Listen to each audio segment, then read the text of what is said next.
এ কাকা তাড়াতাড়ি চা দেন তো, চা খাইতে আমার আবার পুরাতে যাওয়া লাগবে। এ কাকা তাড়াতাড়ি দেন। ঠিক আছে স্যার আসেন তো, আপনাকে একটু জিনিস হাট! দেখাবো। সালাম কালাম তো দিলই না, আবার কি আছে এত ধরপর কে? কি আরে আসেন না।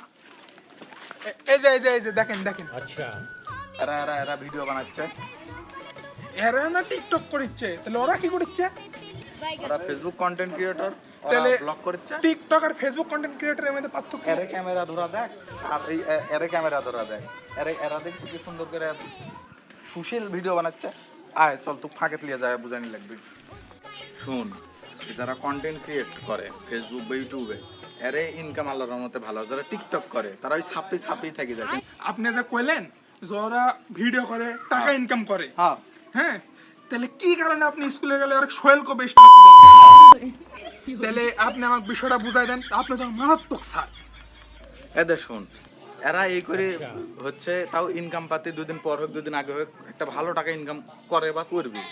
এখন ধর একটা স্কুল বা কলেজ মাস্টারের বেতন কয় টাকা? না ধরুন সর্বোচ্চ 50,000 টাকা। আমরা যে মাস্টারি করি, হ্যাঁ। আমারে যে বেতন ও দুধ আনতে পান্তা ফুরায়।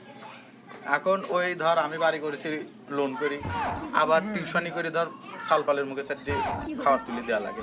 এই ছাড়া আমার আর দ্বিতীয় কোনো অপশন নেই। আপনি তো দুধে ধোয়া তুলসী পাতা হলেন কবে থেকে? আগে তো আমাকে সেই লেভেলে সোহেল কো বেস্টেলে মাইর দিচ্ছিলেন।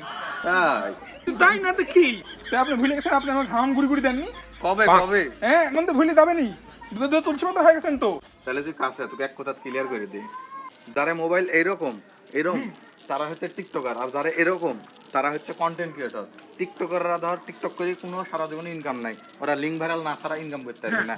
আর যারা কন্টেন্ট ক্রিয়েটর তারা 2 দিন আগে পরে ইনকাম হবে বা হবে ইনশাল্লাহ। এবার বুঝেছো? আপনি তো স্যার, আমি তো ছাগলের 3 নম্বর বাচ্চা পাইছেন আমাকে। আপনি বোকা উল্লা বই গিয়ে গেলেন, আমি শুনে গেলাম। আর কি খবর থাকেন।